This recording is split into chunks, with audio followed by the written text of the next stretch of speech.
সুপ্রভাত। ঘুম ভেঙে গেছে বেশ সকাল সকালে 5:30 নাগাদ, কিন্তু বাইরে তখনও আধো অন্ধকার ছিল, তাই ঠিক বাইরে বেরোতে পারিনি। জানলার পর্দা ফাঁক করে অদ্ভুত সুন্দর লাগছিল বাইরেটাকে। আমরা তো মার্চ মাসে এখানে এসেছি, এখন কিন্তু এখানকার ওয়েদার বেশ ভালো। রাতের দিকে কিন্তু আমাদের বেশ ঠান্ডাই লাগছিল, কুলারের তো কোনো প্রয়োজনই পড়েনি। উল্টে ভোরবেলার দিকে ফ্যানও বন্ধ করে দিতে হয়েছিল। যাই হোক, আমরা বাইরে বেরিয়ে এলাম। দেখুন, আপনাদের সাথে শেয়ার করি বাইরেটা।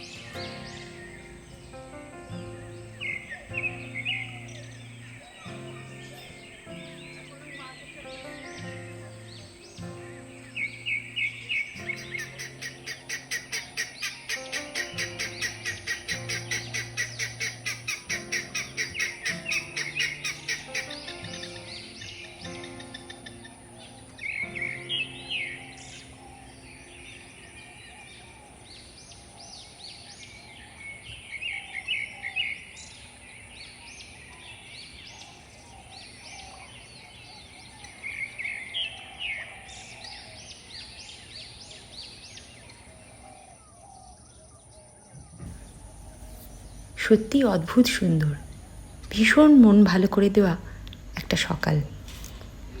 এবার আমরা বাইরে বেরিয়ে পড়লাম। কাছেই একটা গ্রাম আছে, সেই গ্রামের দিকে যাব হাঁটতে হাঁটতে। আমাদের ম্যানেজার সাহেব আমাদের সাথে ওখানকারই একজন কর্মচারীকে দিয়ে দিলেন, উনি আমাদের গ্রামের দিককার রাস্তা দেখিয়ে দিলেন। হাঁটতে হাঁটতে চলে এলাম বেশ খানিকটা দূরে। দূরে ওই যে পাহাড়টাকে দেখা যাচ্ছে, তাকে ছাড়িয়ে আমরা চলে এলাম বেশ একটা লোকালয় অঞ্চলে।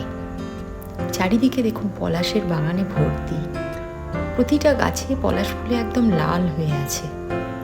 আমরা হাঁটতে হাঁটতে চলেছি গ্রামের রাস্তা ধরে। এটা একটা স্কুল চত্বর। 1991 সালে এই আদিবাসী অধ্যুষিত প্রত্যন্ত গ্রামে এসেছিলেন জনৈক এক সাধু বাবা। গরিব গ্রামবাসীরা তার জন্য একটা পাতার কুটির বানিয়ে দিয়েছিল।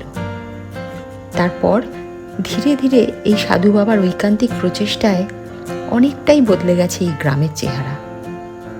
গ্রামবাসীরা তাকে ডাকতেন ধরতি বাবা বলে। তারই প্রচেষ্টায় পরবর্তীকালে তৈরি হয়েছে ঝকঝকে রাস্তাঘাট, এসেছে পরিশুদ্ধ পানীয় জল, তৈরি হয়েছে এই স্কুল, যে স্কুলের নাম মিলন মেলা।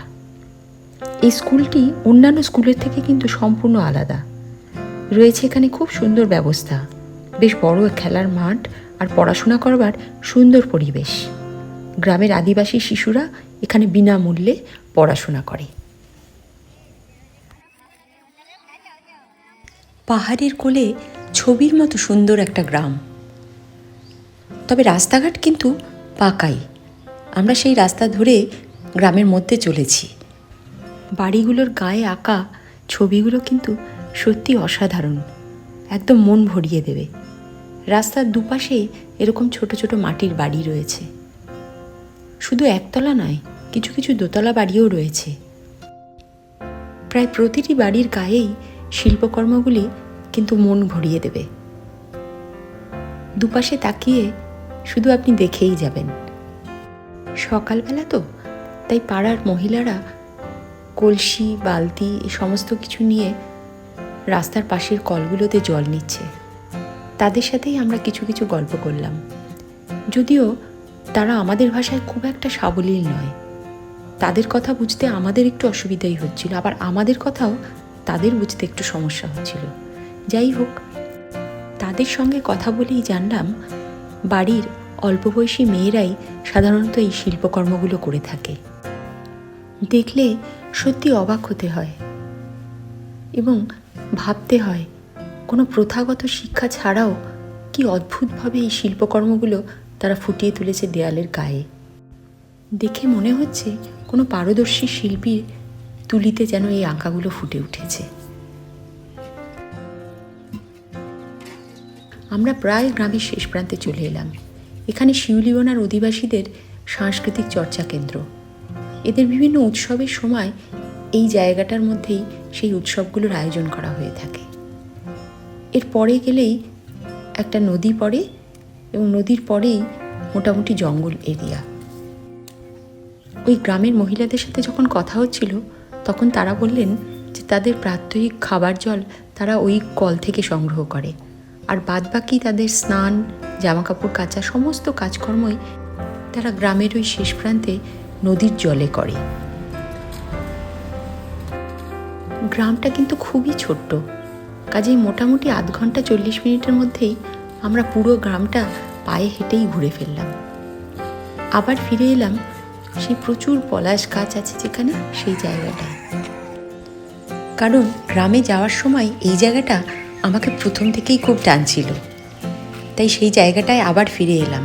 প্রাণ ভরে পলাশ কুড়োবো আর সেই দিয়ে মালা গাঁথবো।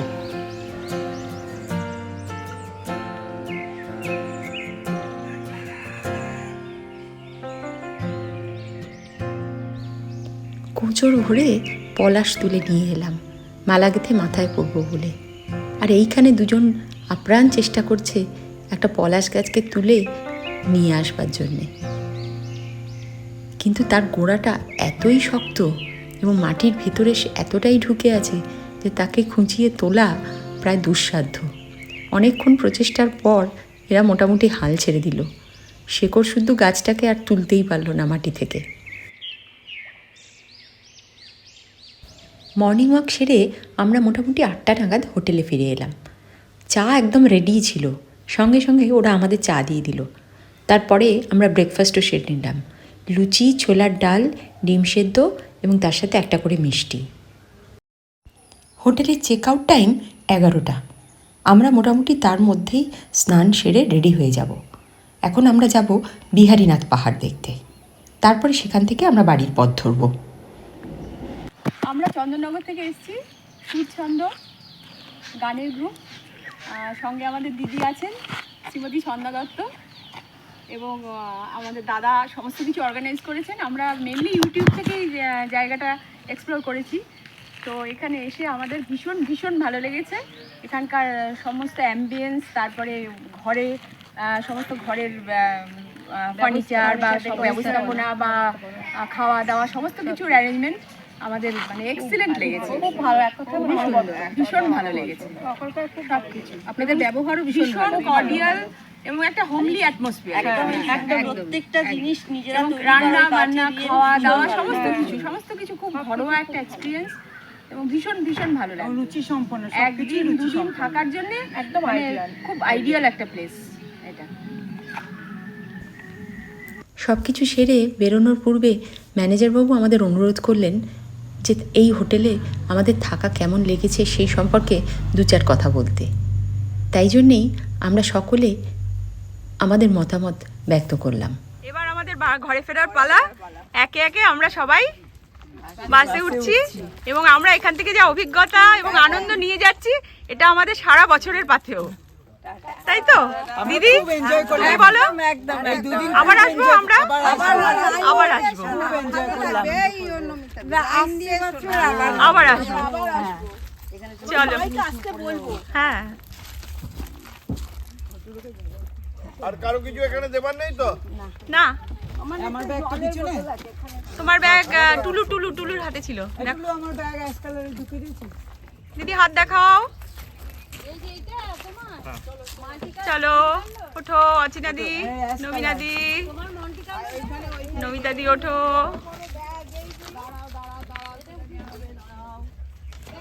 পেছনে প্রচুর জায়গা ছিল।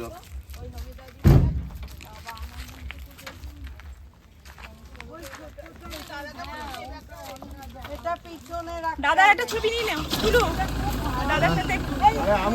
আমার আগের ভিডিওতে আমি শিউলিবোনার সমস্ত সাইট সিইং স্পটগুলো শেয়ার করেছি। যদি না দেখে থাকেন তাহলে সাবস্ক্রাইব করে সেগুলো অবশ্যই দেখে নেবেন। আশা করি খুব ভালো লাগবে।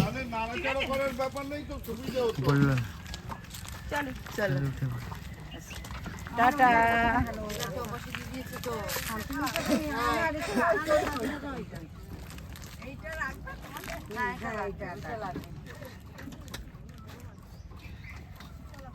সবার মাথায় ফুল। পুরোপুরি একটা দিন, মানে এই 24 ঘন্টা সময় কিভাবে যে কেটে গেল আমরা টেরই পেলাম না। প্রকৃতির কোলে বন্ধু বান্ধবদের সাথে কাটানো এই একটা দিন মনের মণিকোঠায় থেকে যাবে অনেক কাল। আগেই বলেছি, আমরা তো এসেছি মোটামুটি মার্চের শেষ দিকে। এখন তো শুধুই পলাশ দেখার সময়। শিউলিবোনা শীতকালেও কিন্তু অপরূপা, সেটা আমাদের ম্যানেজারবাবু বলছিলেন। খেজুরের রস, খেজুর গুড়, এক কথায় মিষ্টি প্রেমীদের জন্য একেবারে আদর্শ জায়গা। শিউলিবোনা থেকে আমরা রওনা দিলাম মোটামুটি 11:15 নাগাদ। আমরা যাচ্ছি বিহারীনাথ পাহাড় দেখতে। এখান থেকে দূরত্ব মোটামুটি 30 থেকে 35 কিলোমিটার মতো। ঘণ্টাখানেক লাগবে সেখানে যেতে। বিহারীনাথ পাহাড়ে দর্শন সেরে তারপরে লাঞ্চ করে আমরা বাড়ি ফেরার রাস্তা ধরব। এবারেও ভরসা কিন্তু আমাদের সেই গুগল ম্যাপ খুলে আমরা এগিয়ে চললাম। প্রথম দিককার অংশের রাস্তা বেশ ভালো, কিন্তু পরে যখন পাহাড়ের বেশ কাছাকাছি জায়গায় চলে এলাম তখন কিন্তু রাস্তা ভীষণ ভাঙাচোরা, এবং গুগল আমাদের অপেক্ষাকৃত একটা ভাঙাচোরা রাস্তাই দেখালো, আর সেটা সম্পূর্ণ একটা মাটির রাস্তা। যাই হোক, সেই রাস্তা দিয়েই আমাদের গাড়ি আস্তে আস্তে পাহাড়ের দিকে এগিয়ে চলল। বিহারীনাথ পাহাড় বাঁকুড়া জেলার একটা উচ্চতম পাহাড়। এই পাহাড়ের উচ্চতা 1480 ফুট। যারা অ্যাডভেঞ্চার ভালোবাসেন তাদের জন্য কিন্তু এটি খুব আদর্শ জায়গা। ঘন সবুজ বন, পাহাড়ি ঝর্ণা আর বেশ শান্ত পরিবেশ। সহজ এবং মাঝারি পর্যায়ের ট্রেকিং রুট রয়েছে। ওঠা যায় একদম চূড়ায়, তবে আমাদের পক্ষে সেটা একটু কষ্টকরই, তাই আমরা সে চেষ্টা করলামই না। এই বিহারীনাথ পাহাড়ে কিন্তু কিছু প্যালিওলিথিক রত্ন সামগ্রী পাওয়া যায়, ফলে এই পাহাড় এবং তার আশেপাশের এলাকা পুরাতাত্ত্বিক মহলে বেশ জনপ্রিয়। এখানে প্রাকৃতিক সৌন্দর্য কিন্তু অপার। লোকে বলে ঋতু পরিবর্তনের সঙ্গে সঙ্গে বিহারীনাথ পাহাড়ের রং বদলায়। আমরা যে সময় এসেছি, অর্থাৎ এই ফেব্রুয়ারি এবং মার্চ মাসে, চারিদিক লালে লাল, থরে থরে পলাশের আর শিমুলের শোভা দেখবার মতো। বর্ষায় আবার চারপাশে শুধুই সবুজ। গাছগুলো তখন আরও সতেজ, সবুজ আর ঘন হয়ে ওঠে। পাহাড়ে কিন্তু বেশ কিছু বন্য জন্তুও আছে, যেমন খরগোশ, শেয়াল, বুনো শুয়োর, হায়না এসব, কিন্তু সেসবের দেখা মেলে কচিত কদাচিৎ।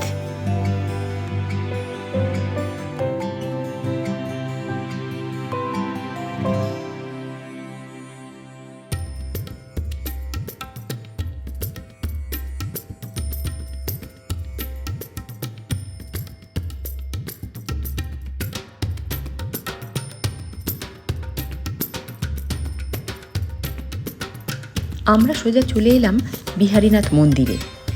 ঠিক পাহাড়ের পাদদেশে এই মন্দির। এখানকার শিবলিঙ্গ নাকি খুব জাগ্রত। পাহাড়ের নামকরণেই হয়েছে ঈশ্বরের নামে। মহাশিবরাত্রি অনুষ্ঠানে দূর দূরান্ত থেকে এখানে অনেক লোক আসে। বিশাল মেলা বসে এই পাহাড়ের কোলে মন্দির চত্বরকে কেন্দ্র করে। মন্দিরের পাশে রয়েছে একটা পুকুর, যার জল স্থানীয় মানুষদের কাছে খুবই পবিত্র। কথিত আছে এই শিবলিঙ্গ তৎকালীন রাজা স্বপ্নাদেশ পেয়ে তৈরি করেছিলেন। মন্দির চত্বরটি কিন্তু ভারী সুন্দর, ঘুরে বেড়াতে বেশ ভালোই লাগে। পরিষ্কার পরিচ্ছন্ন ব্যবস্থা, পুজো দেওয়ারও ব্যবস্থা আছে। বাইরে থেকে ফুল এবং জিনিস নিয়ে এখানে এসে আপনি পুজো দিতে পারেন। পুরোহিত সবসময়ই রয়েছেন। মন্দিরে বিহারীনাথ দর্শন করে এবার আমাদের ফেরবার পালা। এর সাথে আর একটা ইনফরমেশনও আপনাদের দিয়ে রাখি। ডিসেম্বরের শেষে এবং জানুয়ারি মাসের প্রথমে এই শিউলিবোনাতে হয় খেরওয়াল তুকৌ উৎসব, যার অর্থ হলো মানুষের মেলা। গত 17 বছর ধরে এই মেলা হয়ে চলেছে। এই মেলায় সাধারণত আদিবাসীদের সমস্ত সাংস্কৃতিক উৎসবগুলো পরিবেশিত হয়। পুরুলিয়ার ছৌ নাচ, বীরভূমের বহুরূপী, মেদিনীপুরের দাঁসাই সব কিছুর দেখা মেলে এই মেলায়। সাঁওতালদের ইতিহাস, জীবনযাত্রা এবং সংস্কৃতির নানা দিকও তুলে ধরা হয় এই মেলায়। আর মেলার স্থানীয় ঐতিহ্যবাহী জিনিসপত্রের বিকিকিনি তো আছেই। তবে শীতকালে ডিসেম্বরের শেষে এবং জানুয়ারি শুরুতে যদি আসেন, তবে কিন্তু পলাশ না পেলেও বাদবাকি আর যা পাবেন তাও কিন্তু কিছু কম নয়। আমাদেরও খুব ইচ্ছে আছে একবার ওই সময় ঘুরে যাবার। উইকেন্ড ট্রিপের জন্য এটি কিন্তু একটি সেরা জায়গা। একদিকে প্রকৃতির অপার সৌন্দর্য আর অপরদিকে ধর্মীয় স্থান, দুটো মিলেমিশে একটা দিন কিন্তু ভীষণ ভালো কাটবে। পারলে 2 দিনও থেকে যেতে পারেন, প্রকৃতিকে মন ভরে উপভোগ করতে পারবেন। আর এই ট্রিপের খরচও কিন্তু খুব বেশি নয়। পার হেড পার ডে থাকা খাওয়া নিয়ে 1000-2000-এর মধ্যে কিন্তু হয়ে যাবে। এবার গাড়ির খরচ যা আলাদা পড়বে। আমরা যাবার সময় গেছিলাম আরামবাগের রাস্তা ধরে এবং ফেরার সময় কিন্তু আমরা ফিরছি রানীগঞ্জ হয়ে, কারণ বাঁকুড়া থেকে রানীগঞ্জের দূরত্ব মোটামুটি 32 থেকে 35 কিলোমিটার মতো। সেখান থেকে আমরা দুর্গাপুর এক্সপ্রেসওয়ে ধরে নেব। কেমন লাগলো আশা করি কমেন্ট বক্সে আমাকে জানাবেন। আপনাদের যদি ভালো লাগে তবেই আমার এই ইনফরমেশন দেওয়া সার্থক হবে। সকলে ভালো থাকবেন, সুস্থ থাকবেন আর সাবস্ক্রাইব করে আমার সঙ্গে থাকবেন, যাতে পরবর্তী ট্রিপেও আমি আপনাদের সঙ্গে নিয়ে যেতে পারি এবং সুন্দর সুন্দর জায়গার ইনফরমেশন আপনাদের সাথে ভাগ করে নিতে পারি। নমস্কার।